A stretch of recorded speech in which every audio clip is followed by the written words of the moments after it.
We are still looking at the budget analysis, and of course, earlier on we were talking about the increase in fuel pump prices, and then so we also spoke about timber.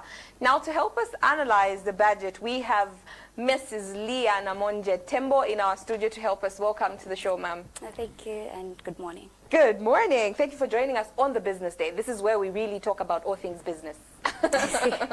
It's great to be on the show. Thank you so much. So our first question probably would be, what is your general overview on the budget?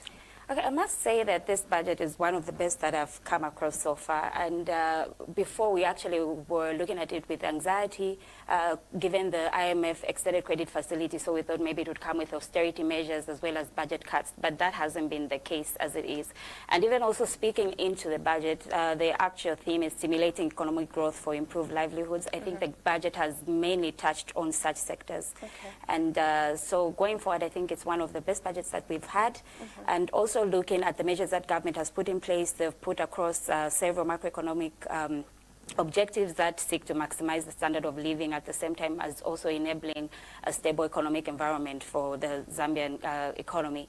And some of the macroeconomic objectives that have stood out obviously are issues to do with inflation, obviously maintaining it at a certain threshold of between 6 to 8. We also have issues to do with attaining real growth, GDP, and as well as others. Yes. Okay. So we can also, you can also probably explain to us what that means on the expenditure part, especially on that one. Okay, so maybe before I get to the expenditure part, it would be important to just know where government intends to draw its resources from. So I will just look quickly into the resource envelope for the current budget. Yeah. And I'm sure you are aware that it's about 167 billion. Yes, 67.3 billion, which is the reduction from the 173 billion of 2022. Yes. But when you look at it, the 2022 budget mainly looked at the general public service part of it, and most of it was going towards debt servicing. So for the current budget, the 2023 budget, we've actually reduced on debt servicing from 40% to about 18%, which is a very good move. And for resource envelopes, obviously there are various channels in which government actually gains its resources. We have what is known as domestic revenue, which comes from payee. We have issues to do with company tax, withholding tax. Then we also have non-tax measures like licenses, skills development levy, there's the tourism levy. So that's the resource envelope that is there. Now, when you look at it from the 2022 to the 2023 budget, actually, in 2023, the component of the government budget that was being financed through domestic revenue was about 57%. But this time around, government has looked into broadening that resource envelope so that we can actually reduce on our dependence on external funding as well as domestic financing, which is gotten through domestic debt. So as it is right now, government is going to generate about 66.7% of the national budget, which will come from these avenues. And I think they've put across various tax measures that will also help to enhance the domestic resource mobilization. And I must say that we've actually been affected with various international shocks. So it's also prudent that the budget doesn't rely on external factors as well as maybe grants, and which we've also seen a reduction maybe in foreign financing as well as grants. That has reduced from 29% of the budget being financed through foreign factors or foreign source resources last in the 2022 budget to about 23%. So those are some of the measures that government has put in place. And I think they're actually also speaking into the IMF conditions of where we just need to also ensure that we maximize on our resource mobilization. So that's actually a plus from government, yes.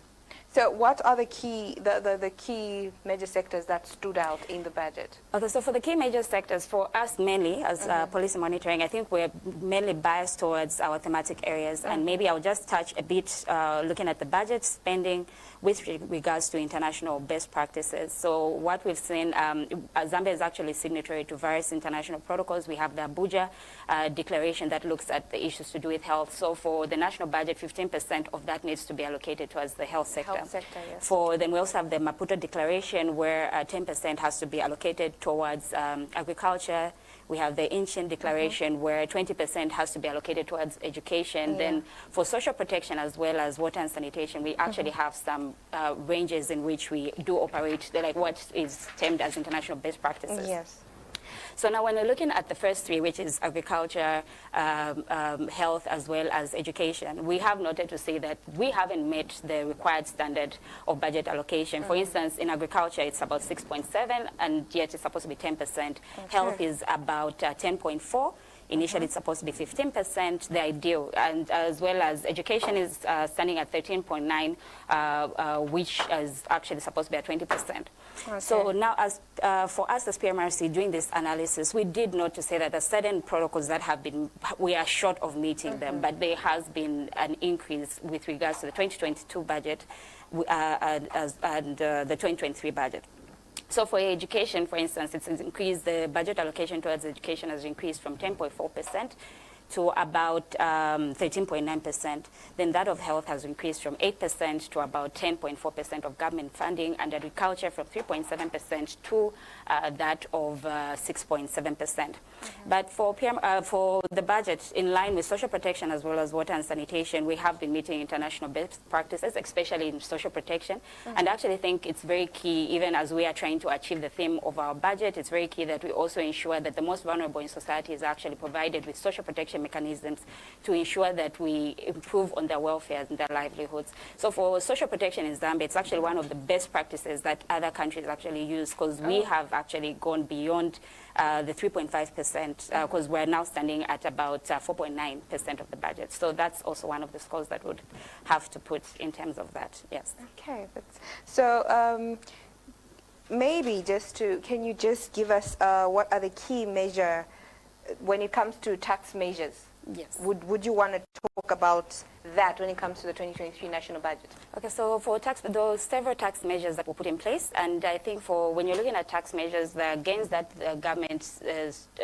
can actually accumulate from the tax measures that are there, as well as there are also losses that are there. So when you weigh the two, the gains actually are more than the losses that government will go through, so which is also something that's very prudent when we're also coming through with putting up the tax measures. So some of the tax measures that were put across is the issue to do with VAT. Obviously, it was one of the conditionalities that came through with IMF, and I think government has also introduced maybe VAT with regards to petrol as well as diesel. Yes, and also for the payee, we've actually seen there's been a move from an increase in the exemption threshold from 4,500 to about 4,800. Yes. Previously, I wasn't so sure about how that affects me as a general citizen. I would want to know that too. But for now, it's, looking at it in terms of gross, your gross pay, I think it's also like ZRA on their platform. You can actually input your gross pay. Then you can actually see how your pay is being calculated, because there's thresholds that, for instance, maybe when you're looking at some that are exempted, then there's also the second bracket which has been reduced from 25% to 20%. We have the third bracket which is 30%, and finally 37.5%. So when you put in that, I'm sure it's going to give you some gains. So people are more there's a very high likelihood of people gaining through that. And also I think the budget actually mentions that there'll be about 1 billion kwacha that will be that will be gained from that measure. Yes, so from that tax measure going forward, which will also improve income, the disposable income for the general citizenry. So if you're curious, you can actually go and just see how it's tabulated. But I do know that there are certain companies like PwC who've actually even just given an example of where someone is getting a gross salary of 10,000, how much they gain to earn. I think it's about 400 kwacha or something like that. So people can actually try and vary and maybe just slot in and see how that will also happen. And also for the tax measures, I think one of our key concepts as PMRC is social protection.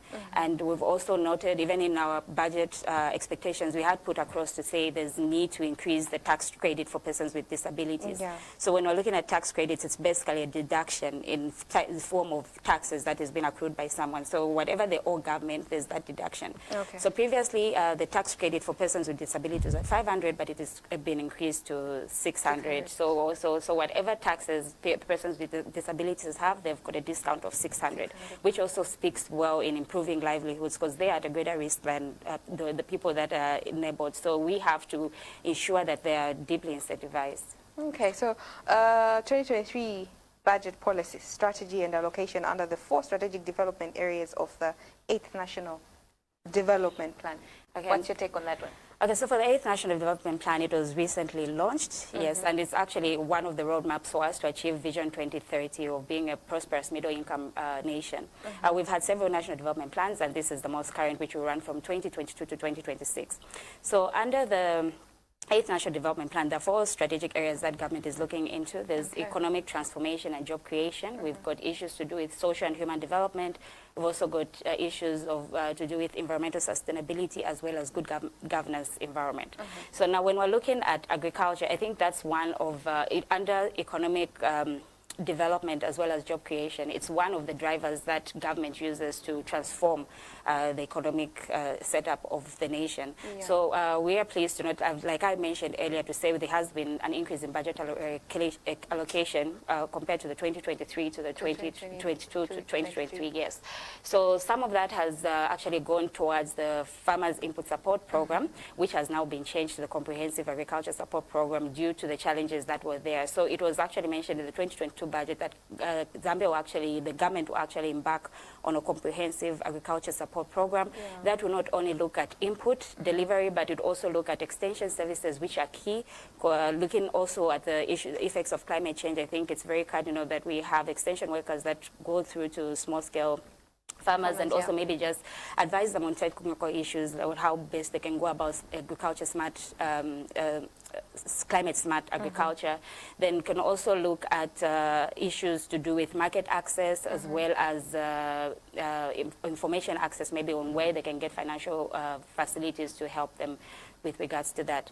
And I think we've also noted an increase as well in extension workers, which is quite timely, but we also want to see government not just having extension workers being product oriented, but they can also look at market oriented. So they can actually tell farmers to say that agriculture is a viable business and not just looking at it as a source of livelihoods. I think if it's seen as a source, as a viable business, people will actually be more productive and maybe to improve productivity as well as production within the sector. Yes, so that was some of the key elements that we noted under agriculture, and also we've seen that there's been some commitment to government with regards to disease control, which is also very key.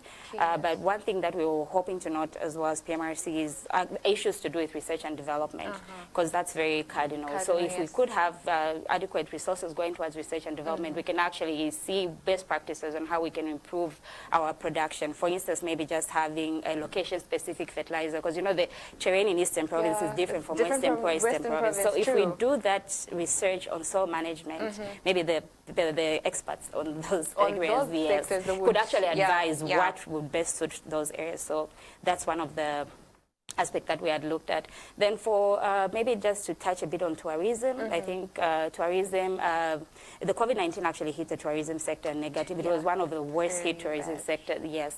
So government in the 2021 budget actually reduced the corporate income tax within the tourism industry from 35 to 15%. That was like 20%, which was extended to the end of, which is being extended to the end of this year, yes. So for next year, in the 2023 budget, government has actually be implementing the tourism master plan, and they've also put aside money that will go towards marketing of tourism products. And so on that front, we just hope that maybe they can also utilize the issues of social media platforms and also the missions abroad. I think they have a key role to play with regards to tourism marketing. Yes. Okay. Speaking of the measures abroad, 2023 key sector budget allocation against international protocol. Yes. Okay. So for that, maybe I touched a bit about it before when we're looking at education, health, as well as social protection and agriculture. Maybe some of the things that we can note with regards to education, in as much as we're short in terms of our protocol, we're at 13.9% of the education budget, but government has also made strides with regards to recruitment of teachers. We saw the about 30,496 teachers being recruited and under the education sector, and this time around they're also intending to recruit 4,500 teachers. Yes, but one of the areas that we have noted within the education sector is the issues to do with early childhood education. I think that also needs more recognition. So from the previous recruitment, only about 2,500 teachers were allocated towards early childhood education, which still leaves a deficit. And as it is right now, we're trying to champion for at least 10% of teachers' recruitment to go towards early childhood education. Yes. But also, in a good score that government has done is that they are going to construct 56 early childhood education centers. So these are actually very key in providing early childhood education, which is research has actually proven that it's key in terms of cognitive development of younger learners, yes. Then looking at the issues to do with health, in as much as we're not meeting international best practice, I think that we're still going to see a recruitment of about 3,000 health workers. Yes. So that's also going to speak into some of the challenges that we have with regards to giving out universal health services to the general public. Okay, thank you so much for having joined us today. No, you're welcome, thank you. Okay, so that was Madam Leya Tembo, who helped us analyze the budget and just maybe make some of us and the viewers outside to just understand what the budget really means for us. So we are going on a break and